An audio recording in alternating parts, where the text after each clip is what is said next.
zanin zet chu youth icon clear tu te tan zanlung ngai thak avani te lul em zanin kan result hian ashok chewem in ring em helai hona din hi in ring de thoe keima enge pre englo chunga aron thlengdot om to lo tatla hi kadin huna hian kalom tok to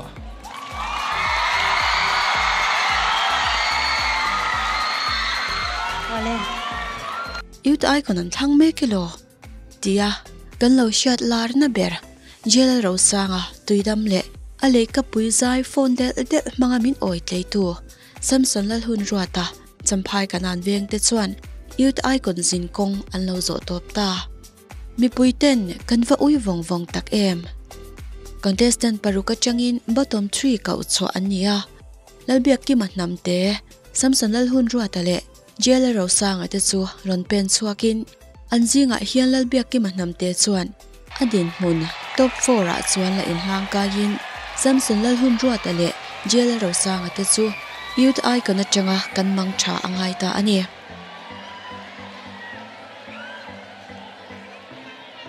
host ma feli hlon dawin top 4 la tling tur ming apon ma deuh hian nui var chungin biak ki ma chuan ku talo beng thek theka kangai koi man chep dona ma se ani hi mi puitling tak engpo thengse lom tur mi ani ti ka ngai to in kadem le talo mai helai video hi amana en let ve le nge yanga ain thla chun jok viau te po karing rum hezai pol conductor pa ro hi judge victor soi chin dan ang devin zai thiam tak chu ani nge ya lima sela top 10 nuwa chuan midang ti chiat zar zo chhauni mai hian alang to a nima sela khovel hi zong miwan nei te khovel kan ti fo khamo zai thiam rual chewa awan nei chhauta viau mai reng ani hi lalbiak ki manam te top 4 ain hlang kai le hi kan lompui ema bottom 3 lo alum tu ni ma la van nei na ilama atan chhauzel kan du sak tak zet che ani ti chuan kan chap to mai don em ni ang ole nangma nge po khan tu nai om dan kha in bi chiang chin la ama a samsona atlak chuan icon ka en to lawang ti te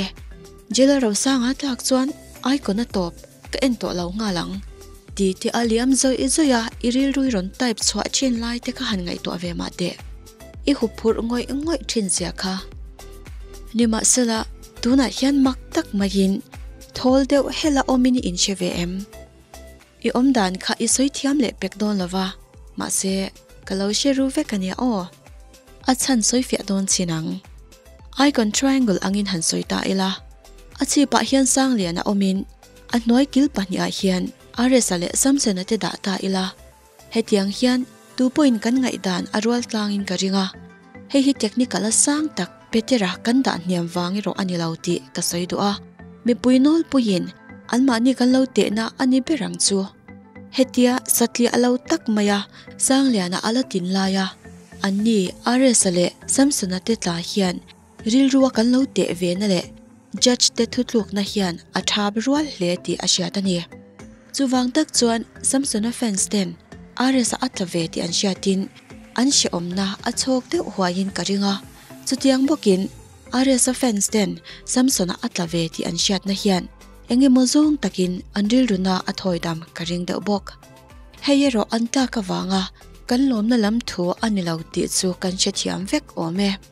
judge te hian andrel thiam em hi ka fak top theilawa an soi fo chin angin anma ania fin na da tu pathianin apui nge yani ti achiang le ani hostin biak ki ma ming alam nu chia khan samsona le arisa te mel hi han enta ila enge mo hi chiar thiam ve inin chia em hemite pani hi an lim mel zo ke mati tu khopin an mela na ti mel mo tura omlova kalong mu ve dan mai phei chuan host ma felipo hian lung cheta ka tha in ringin han serious ngia la tuma nima sela arin ayin boruak azang khai jok ni inalang anni pani po in tlak injin na an nei wang le an then china lom thu soi na te an nei zui ngal bok jela ro sang chuan a toblama alom thu soi na a ama jantu WhatsApp group som velin ama du saka poisa an tho khom zong zong chu muan na ina adonate ti asoi chuaka he athil ti ro pui takmaya wang hian mi pui ten kut an beng lo a hlo mai min lo ngai hlu tu le min lo tran ve em tu te e chunga he lom thu ka soya group ten lo siama WhatsApp group he chu group som don la hioma ta chuanin poisa ten lo tho khom thina he icon platform kaltlang hian ka soi do chu heng song song in poisa ron tho khom song song hi pathian ina in ne na thua soi wang ani a katana kama mo in rin awanga he poisa ron tho khom in ya chum tam tak kan dong to heng song song hi muan na in boy som tan ka hlan vek ani tia kha mi lo sia sak to nia ka lo me ti chuan ari sa chuan he icon stage a hla nu nung ber chu mi pui te tan hlanin atop nan mi pui te lu chu ati haile ta zora mi pui ten icon an hlut zua le na chan ini ti chu kan hailowa thumoi tak chiar chwa tur events te hian min pen nem lu to ka chiar se na ni lawa chawa cha zanin a hian ka chiar vek luka min lo ngai sakula ilom te soi du te khongai nan soila te chuan izai don nia o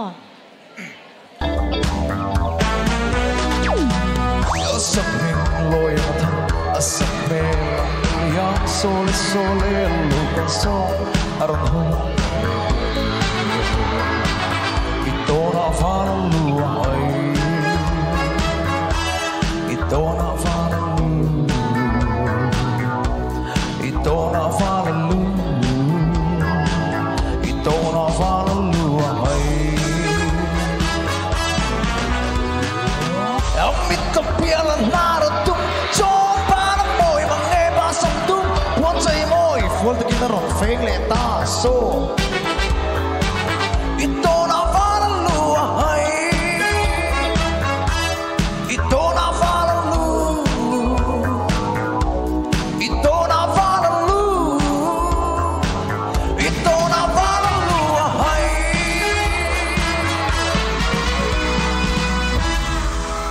azai kar laka ahan lam ve ngial chin te chu mi pui den an lom hle a an ang hlo a hlo to mai ani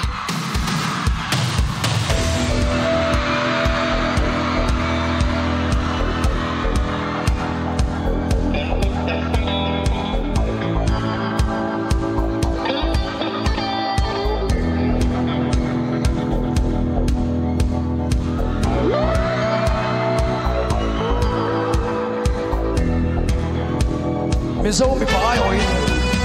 hian kan mi zo mi chia đi kan tu la moi tak đi thì hian kan chai nge o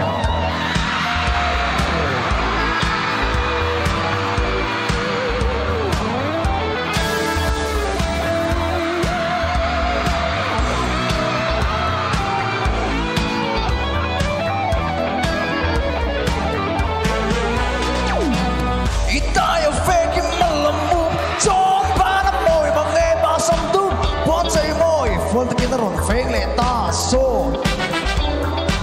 ito na fara lua ai ito na fara lu ito na fara lu ito na fara lua ai ito na fara lu ito na fara lu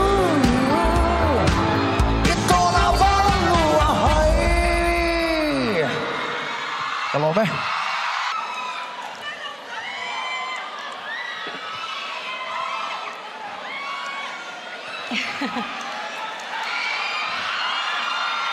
Inti siak na ni to lo china thu she thei le tu ni le si lai ka wa eng po ni se sayang khan icon zara itan stage zorama le zoram po na po zau ta le mai ti ro chutia zai zo nu chuan la ro sang a chuan Mizoram mi pui te ta na a re hlen don lo thu le he platform pi alam chu ama nge yin aron sut kwak ve to don thu so yin zoram rimoi khovela ala ron lang don chawani ti asoi bok Mizoram mi pui ta tan hian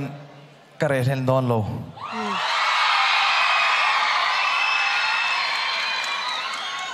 tun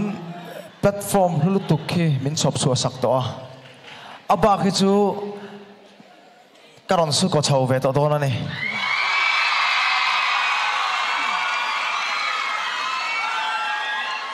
zanini ka mel min mu tom na tur ani don lova pathian in rematia kalat hove trek ani chuan Mizoram rimoi khove la hen kalaron lang don chawni di khakan cha do chawni kalome ti chuan Samson apo icon thla na lanu nung saturin aron pen chuak vele ta ani hian competition a asak chin ang ni lo deuh hlek gospel hla aron sa ve thunga hei hi anu du thu sam takani thu Samson a chuan Milarte News a shil nge ani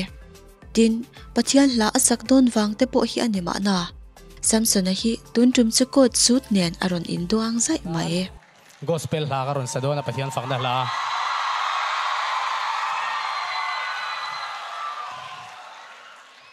leng zem hla ka saka milo tui pui thin ho zong te kha pathian hla in karon oyang cheu El Salvador ti hla pathian fakle choi mana karon hla nange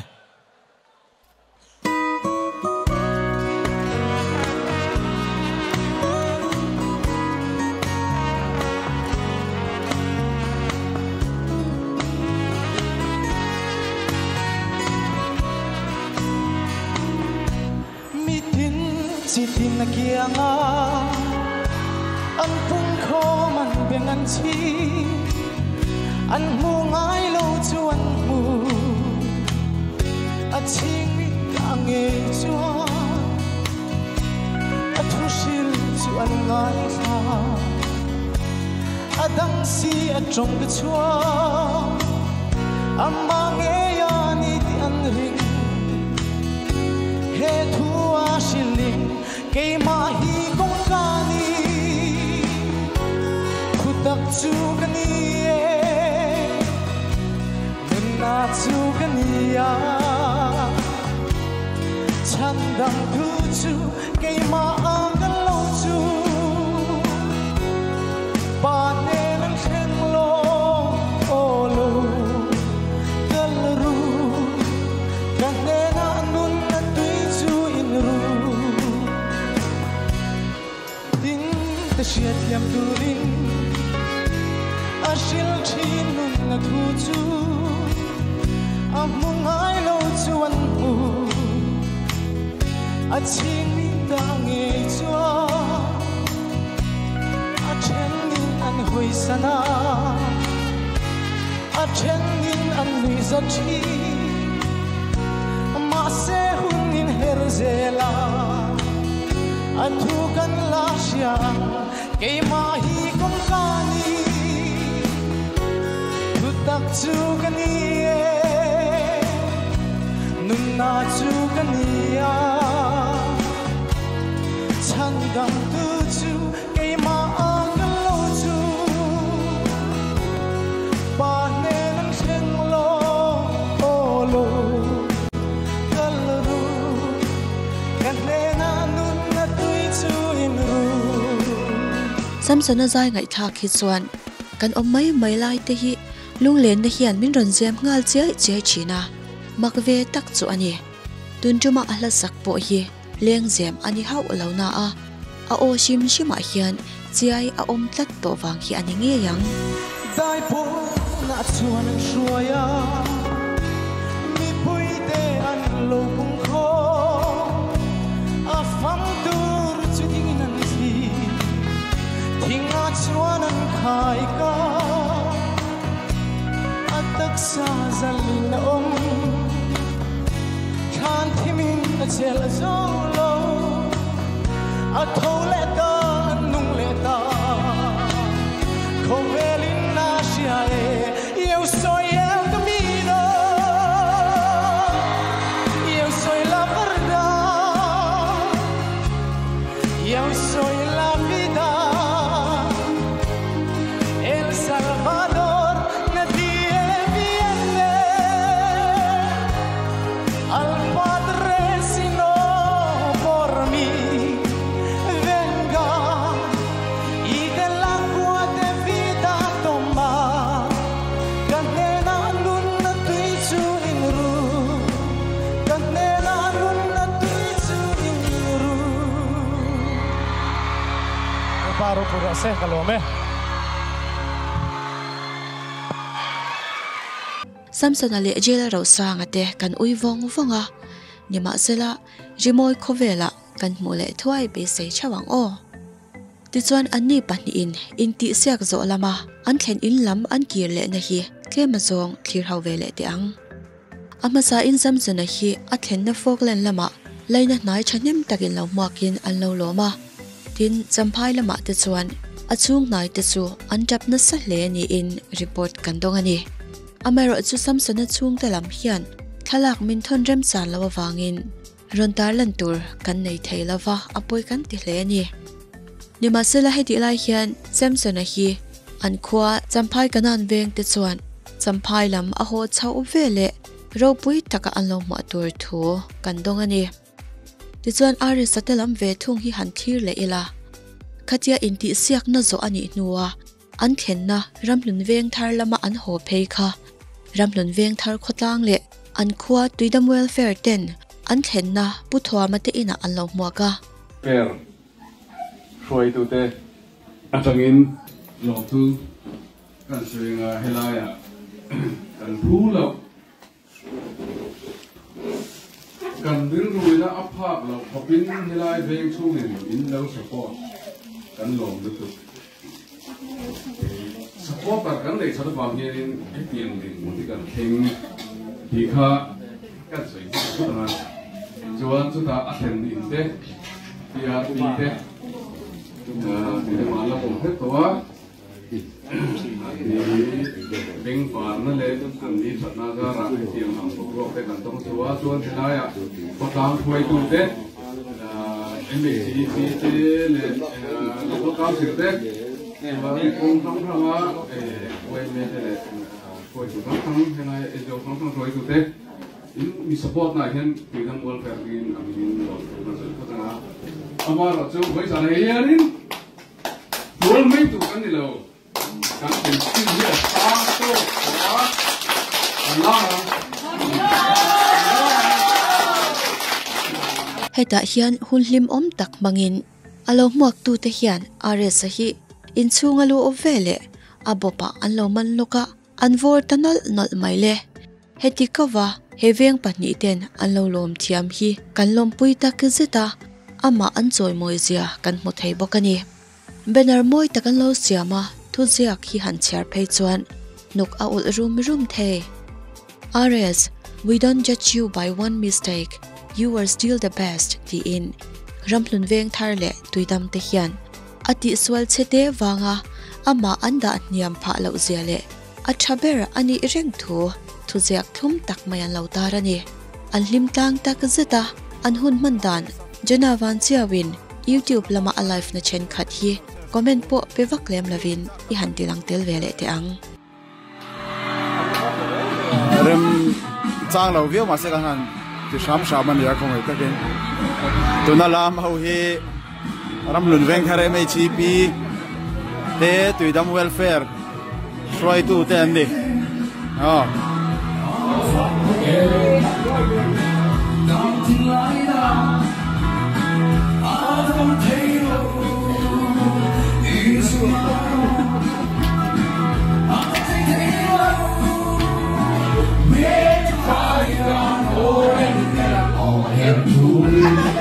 yes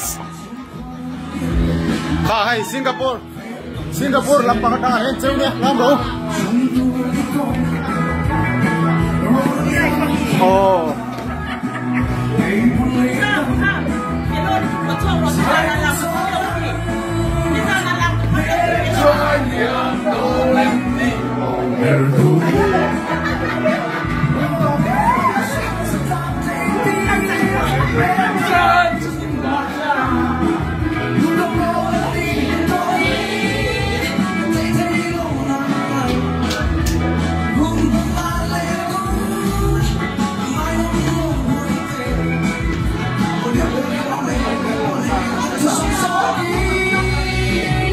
TTS có một chút chuộc to MHP hầu hết là mình kidnap các tụi mấy dân in hiểm mà alo hồn tia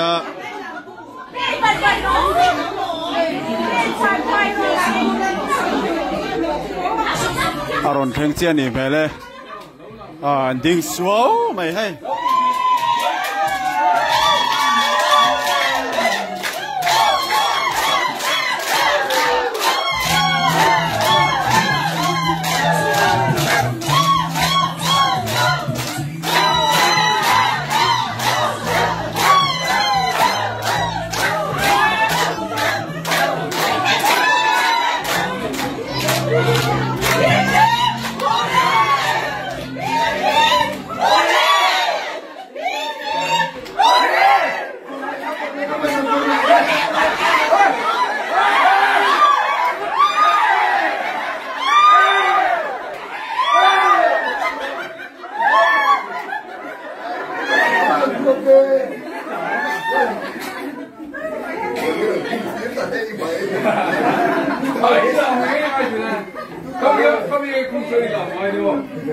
Alai rồi thế rồi,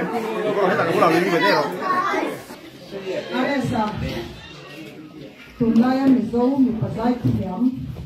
cái này khăn cái này đùa mình dâu mình phải tất giải thiểm cái này được ta cái giang yan RS we don't judge you by your one mistake you are still the best kan tiani ram hon ve thar le tui dam ten a thaber hi la ni renga ni cho vang cho ta ma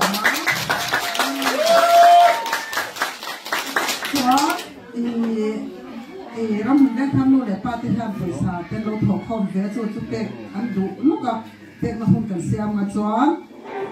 apui trong trái nằm mà ngã chọn cho mình rồi chọn không phải các cái mình giải sạch sẽ theo thủ lý cần làm chẳng tụi con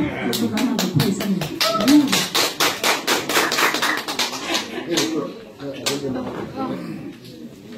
Aresa kan ai còn ini tu bang chuan zai na hian kan ai còn ini zel he na turin ram nu len thar nu le pa ku ken sung fai kan thok kon pan che asan na turin fai ye che wa che ama tu ni la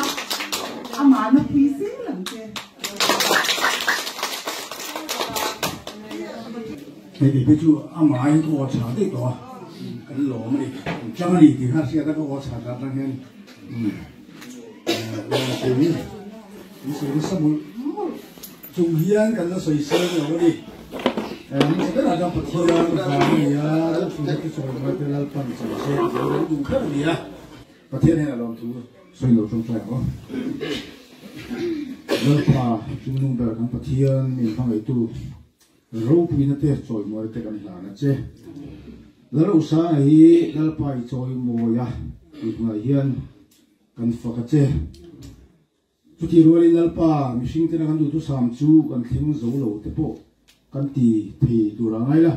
ma ro chu lal pa na ma na hun taka min re bun saka tu nu ni han pe le ta se lal pa atan po thalo wan du tan po thalo the ni chu kan she phala we ama lo chunang chula hun takle ti huna min re bun saka ei ama hun ta na ra bithar min soi thlen na kan ngaya kan lom a lom thu kan thil che ni e zaina hin lom thu kan thil che a lom thu lo chu soi tu kan nei la we la ka hian din lal pa an pathian helai muna ai sol khutlanga ei ke ni ya chung khat leina te au nau te pi la pu te nu le pa te le tùy đâm khốt la ngắt trong ai rồi là ông rong te po helai a không hun het kan ni lawa in lo te kan ni chu ti ka ra helai a lal pa nu le pathar nani na ro sa i pe kan pan lom tak e an ni le an khota helai ram hun ven thar song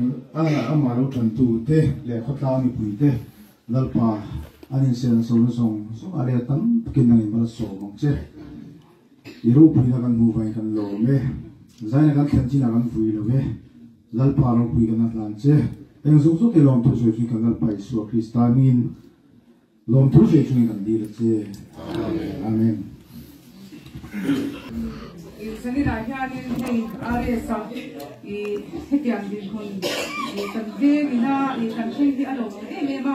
chu ti rolling I a thing tu ti chung kwa chan chin hi han se ve lo ka do ni I kan ve nga hian I war ki den hi thwa ti no ba hi rang lu veng thar angai hi chuan I in leng chhuak nga ber ti la kan se swalin karing la ba lu chhuak apui noi theng hian I an tam em ya I are sana hem in chung thar le ya aron zong lu thi awam ne ka ti ni I kan veng po hian pa ne an ti in karinga I kan veng ni pui po hian support thi ama are sa wang ma po ni lovin I a theng tu te awang ma po hian kan veng hian in kan a ne no ni ti kha kan se ri ve du sim sima I kan học hiện khu với mấy người sẽ tin I tùy đâm lệ trong một viên thar tin khung cái này chú anh mà đi chung quá trong hiện ektik lắm mà hiện à đại tuổi lắm thì rằng là hiện viên thar nó lệ pa ai ở in cái lòng xây viên này lâu lần về chứ cái gì đâu boss nặc tu Ilia ini kan nau hi ini lah kan lu oh kan lu lah ni lu hatirin trong tay tâm thì là thấy kan lu ni siang kang lo người nó mà dân hương viên phong nên mà jadi to aron thân là kan đồng tiền thì mấy à sử dụng kan trôi ổn thì lo mà rồi kan fel ngay rồi bên hay kan u bên đủ pa kia là thêm dấu kan tia chu mấy ba cả hay chen rồi trả thế tiền trả tiền tiền nó mình hành trôi ổn cái gì vậy đó thì như chúng ta tiền kan nóng tắc mấy cái gì người ta kan khai mình anh nhìn tiêu biển lo thì mấy hiện này mà rồi chú mi hay bây giờ gia đình thế nào thì mình cần trôi ổn tu ở tổ thế nào mình cần tiền tu để cho nó nó đỡ mà thì đi là cái phôi hiện cho cái rồi này sẽ cần đưa mà rồi chú thì cần cầu ngâm chia lâu này thì đi ai về tuy do thế anh tầm đó là thì đi chung là tin là thì anh rồi gì này hôm nào thế anh làm lâu hôm nào thế anh nó chẳng tiền chứ thì cái sự việc gì á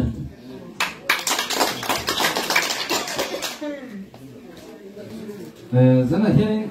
thu đấy là suy nó hồn bộ anh đi ném rồi à thì đang cái tuột lại đó rồi mà chuồn nó hình nó làm bằng khác cần lấp lấy cần lồng hàng biếtว่าจะบอกจะถูđấy là suy hồn rồi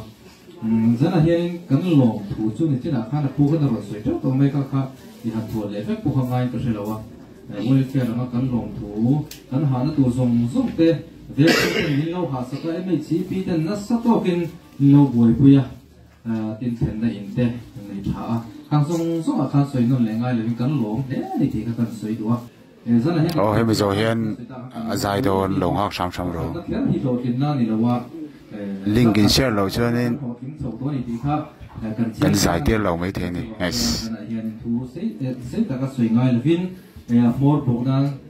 in sen số nó song tê mình bảo là cột lang lẻ du chui cuồng tê po lang song tê này sen số nó song tê rồi tu bát thiên này để tắm takin rule vết chưa sẽ thì khá cắn lồng xuyên na thì sẽ là thảo mê rồi mê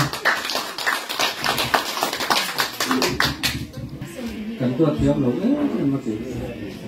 cần tua thiếm lẩu đó số tôi hi xem nhé đi mà cái số này tôi hi pro cần cái đấy cái nào cần có một cái hi pro cần cái này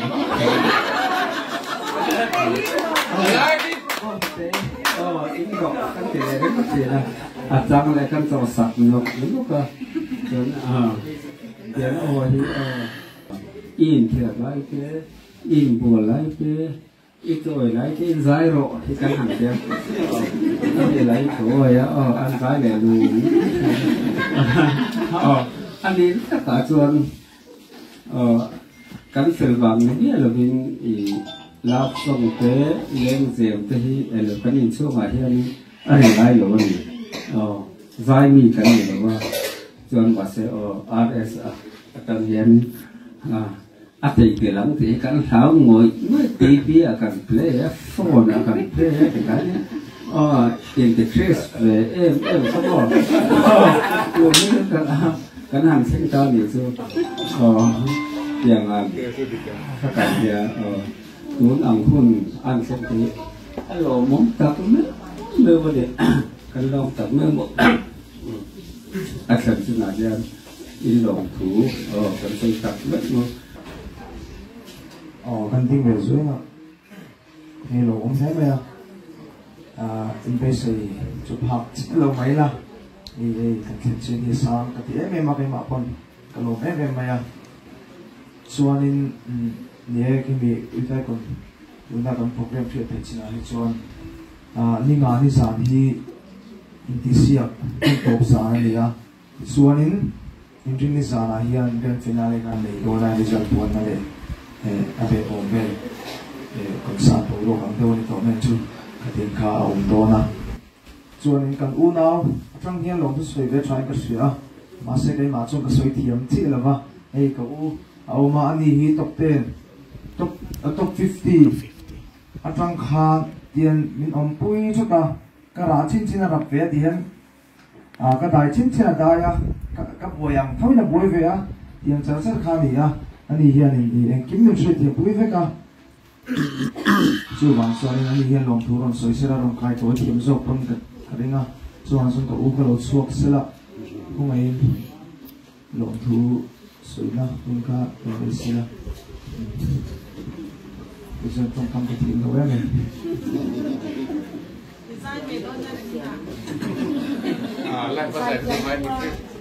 cái giải là tiếng xin cái tiếng này à cái mà cũng là cho nên cái nào này cái nào phải quân cái sợi đồng thao hết mấy cái gì à cần đi đồ ăn uống cốc mấy cần hiếm cốc mấy thì nó cần hàng sợi mà sợi đồ cho nên ai sẽ chọn chính thế bôi thì cái ai sẽ xem tôi ăn thì cái mình là tập trung của bôi nên duy về đâu bốc bà hắn đã cho nên lòng thú sợi mà sắc cần đồ thì cái nào tiếng chào tí là mà khá nên top 50 khá cần tầm biết em bây giờ cần tầm hình mất khá cần gì rồi và musician tên cần vay mi bằng cần gì mình thêm tu khá cần hụt hụt em mấy đi mình bằng phải chịu thiếu tấm tất cả là vô sản tốt là nó xin thêm bộ mà từ hàng cho nên thế này cũng là tí là cho nên cần pi mà sẽ cần ông mấy tiền tức là cần pi tu tổ là wa cần tu cần pa tổ từ hàng cho nên vì việc coi là đi cho là coi hết lòng thú cần xoay cặp biết đâu đi và thì anh này dùng nó công nghệ tê anh sẽ nó công nghệ tê cái sắc cái nó mà số mang pi hi cần riêng cần trồng trọt na ni rồi ta hàng khăn cái lòng thiệt thì cho cần pi cần pu mà sẽ tu là cho cần nu cần pa tổ ni thì khác cần hàng xoay đủ bốc chúng anh cần lòng biết mà thì cho nên cần giải chia theo trang phân hệ veng hệ lại veng lại chế vel lại vài thế có biết cái này tí là cần mua thì off man lâu xìm mà thổ về để cho nó thắc tiếng ai cái cần mua thì off man lâu xìm mà đi chỉ bảo cho cái lỗ em bây giờ thì sinh về thấu cái này cần giải chia theo cái cho nên hàng cool theo thế đi luôn hà theo thế ông don chỉ na mà sẽ chút tiền ông po ông han hết lâu cho nên hệ lại veng bị bụi thế nu hậu tên mình xia mà cái lỗ em bây giờ rồi bán lại thế than lá thì cái anh người ta anh có mấy mình cần luôn mẹ tập luôn mẹ lại có bali về là tin phụ mà cần lại tiếng việt chứ cần gì đấy mà cần coi hát lâu hết mẹ mà lúc này coi cần lúc ai mang mẹ lúc này thì các cần sửa đó thì là về là ông già sắp tới chúng ta làm thu cần sửa cũng sáng nay là xong bảo lúc về trong cái này rồi nên ông về cho nó cái chuyện ấy mẹ mà cần nào bị gì thế chắc nó lại chắc nó lại thế cái chuyện ấy mẹ social media về làm trôi tất cả một bây giờ cái tin đi trên này mẹ anh nhìn là quý anh là trôi sang thế nên cái nào thì thế cho nó không bị trôi chảo không có những trôi là lúc qua ấy rồi là ông tụt chảo cái tiền cái gì tụt thế nên in duy đâu YouTube video thế nào anh nó bây giờ nên tiền anh in duy chảo thiên bộ thì tụt chảo anh người sẽ thắc cái bộ thì tụt chảo cái tiền cái gì thì anh bị gì bộ hình cái suy tụt chú hay chen chuan a in la ti te yang zong khan lo soi thina kan hau yan fellow tam tang ai ti chu ka sia ma se khala ma ka zong ka ring tok em maya in la ngai nei a se mak lova mi tung zong ti a tum nei ka veng zok thina ni mi zong ti lo a tum na ma yan a che suan ti ka la zok thina zai la ma bây giờ cái chuyện em mà phi tu cái này đó huống tạc yếm của các phần thiếm đó zai bây giờ em phải gì tí thấy đây cái này là chim sữa chú bằng xuân em cái nào hi ascal lệ dễ là tôi là có in phuya in ngày tuần thì cái cần sửa cần đúng là nga phui đó thế thì thấy em mà cần lồ mà có thì cái ring talk chỉ không mà tôi là xuân em hay mi thì tiền là tôi do nên tôi tạc lại thấy biết là gì vậy hay mà ni phải chú là bạn gì phải cho anh biết tôi muốn anh vòng vòng LPS anh comedian of the night lạc chung rồi thì tốt mấy chú tiếng có chuyện phim chú đủ miêu long thua cái gì chế số tấm tập quay chú tiếng về đâu chú gì thì là serious này thấy đâu chỉ na mà nó chú apple ông bia hạt mấy cần chung qua anh chung qua bộ cần phim đó bên cần lúc ngày sáng thế har sana cần tổ tang qua mình thì tháo chuyện tu biết là gì ông đầu khi cho nên bị đắng xong ông vậy là cần về đúc chuyện này chú bảo cho nên cái nào chẳng chỉ là khai cái sợi đồ bạc hẳn mấy mình đâu xia sặc là cái đủ chú cái nào là mình support chặt nãy mình bữa nay hiện cái support anh ấy ngay mấy thầy mà sẽ mà hiện mình support mà sợ chỉ là cái tỷ dòng thế cái đường tỷ dòng thế ấy năng là vậy nên cái chú rồng bồn là mà thế cái đủ chú là vậy nên cái nào cái sợi về rất là dài đủ tên thì cái này cái sợi chỉ là với cái bây giờ ấy rồi cái nên kolaya cái thứ sợi là hiện ở cái về drugs ethical hay là thu về local về thì cái sự là mi khan drugs ethical bọn thì ai tu thì anh lâu về khát tiếng việt khát gì thì cái ta như này phải giấu về em mày thì mà bôi cái phật chỉ na thì anh làm cái chỉ na đi bữa là chẳng chín soi thì cái lẽ sẽ là tu là bôi anh tiếng nghe cái mà hôn bôi cái phân sẽ là thì bôi cái là thiệt tốt rồi đi ngày đầu tiên chú để đi lưu tận chú là nông về mà sẽ là khi mà khai in mi phun nát thế in mi trôi ổn nát thế anh nghe in mi dom nát thế live tumpo anh đi lâu MACP hồi mình lâu hai chiếc cam ao trái bút bộ cái này lâu cái cụ ta khắm đó giải lại hiện cái sợi đồ cái u nào chung thì lại cái làm khô veng lệ welfare thế lệ cái phi sinh trong bụi cái chung thế cái ta này chọn nó giống giống hay bắt hiện pin lột tu cái sợi bắt hiện này tắm ta hiện mà sống trước chơi rồi sẽ thì cái sợi thì tôi mới nó sẽ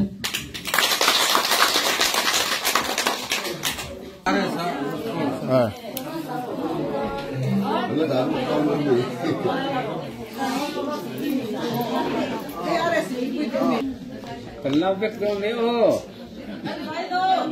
cần váy nó photo session các quý một mà thế nào quý đuổi là cái gì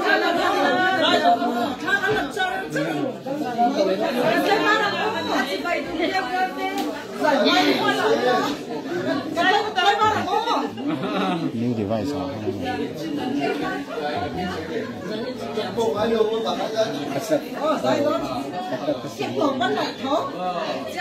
guitar pom ha keyboard polak thak telam do cha check khate ai ta noya kana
Là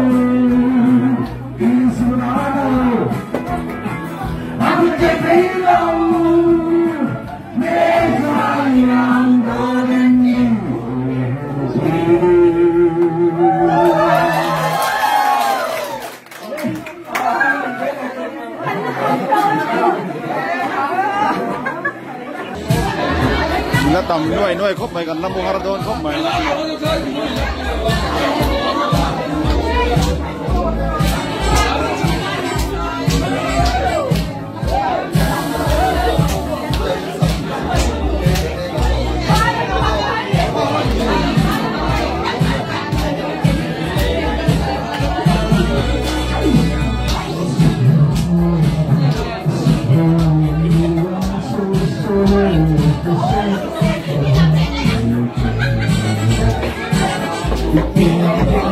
Saya berpon ngai sak dolo an manin an wa man tie me ma chu song chu ni saya an thut bir de ya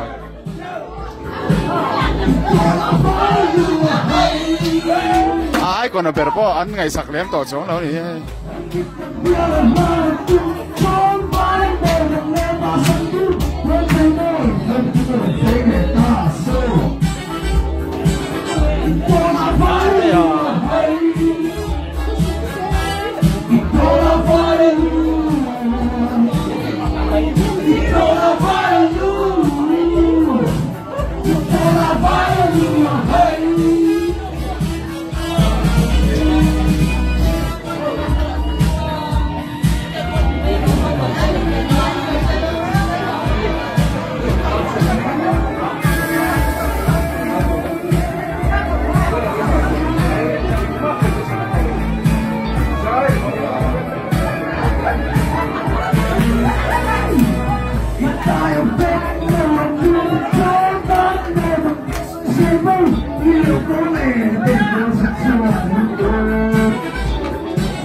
chung in zai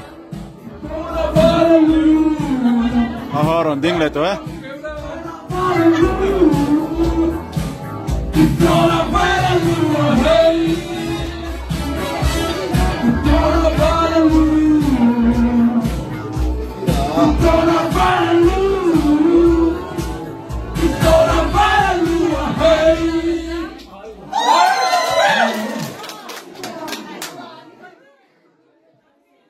Tichuan tuna kan soi mek lal ro sang ale samsana te hian tunkar inrin ni zana youth icon final an mangve zatanga chumi hnulam akar le lama chuan an kholam an pandon ani ani pani hian an kholam an panni tur hi an la soi chiang theilawa khotlang mi puiten ro pui takalo mo an tum ve ve wanga remra chau tur alani thu an soi bokani youth icon top 5 jela ro sang ale Samson lal hun ruwa tate in kalzel na tura milar te news chuan du sakna sang ber kan hlan chewa in zai rimoi ngai thak le thuai in be se chungin kan lo thi reng cheu ani